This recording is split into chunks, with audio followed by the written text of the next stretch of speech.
लोकशाहीचा बुलंद आवाज, रिपब्लिकन वार्ता, महाराष्ट्र। लातूर जुने जिल्हाधिकारी कार्यालय परिसरात जैन महामंडळाच्या जिल्हा कार्यालयाचे उद्घाटन।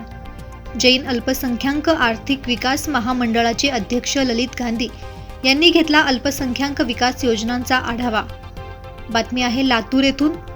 अल्पसंख्याक विकास विभाग मंत्रालय, महाराष्ट्र राज्य, मुंबई महाराष्ट्र शासन अल्पसंख्याक विभागाअंतर्गत मौलाना आझाद महामंडळ ज्या पद्धतीने कार्य करते त्याच प्रकारे जैन समाजासाठी महाराष्ट्राचे मुख्यमंत्री देवेंद्र फडणवीस यांनी 6 महिन्यांपूर्वी जैन अल्पसंख्याक महामंडळाची स्थापना केली।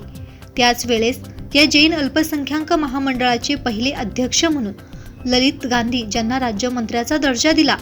ललित गांधी यांनी 27 फेब्रुवारी 2025 रोजी दुपारी 4 वाजता मौलाना आझाद आर्थिक महामंडळ जिल्हा कार्यालय येथे जैन अल्पसंख्याक महामंडळ या फलकाचे अनावरण रिबीन कापून उद्घाटन केले।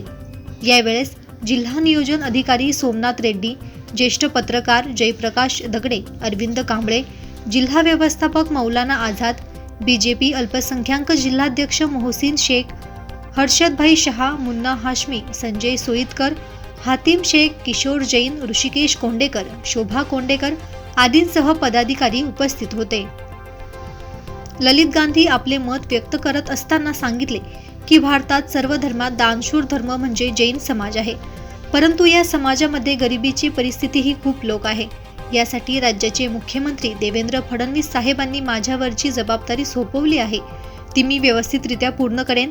जैन समाजातील आर्थिक परिस्थिती नाजूक असलेल्या जैन समाजाला आर्थिक, शैक्षणिक आणि व्यवसाय करण्यासाठी कर्जाची सोय जैन महामंडळाच्या माध्यमातून कर्ज योजना चालू करून त्यांच्या प्रगतीसाठी प्रयत्न करणार असून अरविंद कांबळे यांनी सतत 25 वर्ष मौलाना आझाद यांचा उत्तम अनुभव असलेलं अधिकारी, त्यांनी मौलाना आझाद महामंडळासाठी जसं काम केले तसेच काम आमच्या जैन अल्पसंख्याकासाठीही करावे, कारण जैन समाजाला यांच्यातील काहीच माहिती नाही।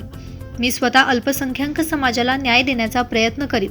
अरविंद कांबळे यांचे कौतुक जेवढे कराल तेवढे कमी आहे। जैन समाजासाठी त्यांनी सहकार्य करावे असे मत व्यक्त केले। अरविंद कांबळे यांनी मौलाना आझाद महामंडळाचे जिल्हा व्यवस्थापक यांनी आभार व्यक्त करून कार्यक्रमाचा समारोप केला। लोकशाहीचा बुलंद आवाज, रिपब्लिकन वार्ता, महाराष्ट्र न्यूजसाठी शहर प्रतिनिधी हातिम शेख सह कॅमेरामन रितेश गिलचे, लातूर।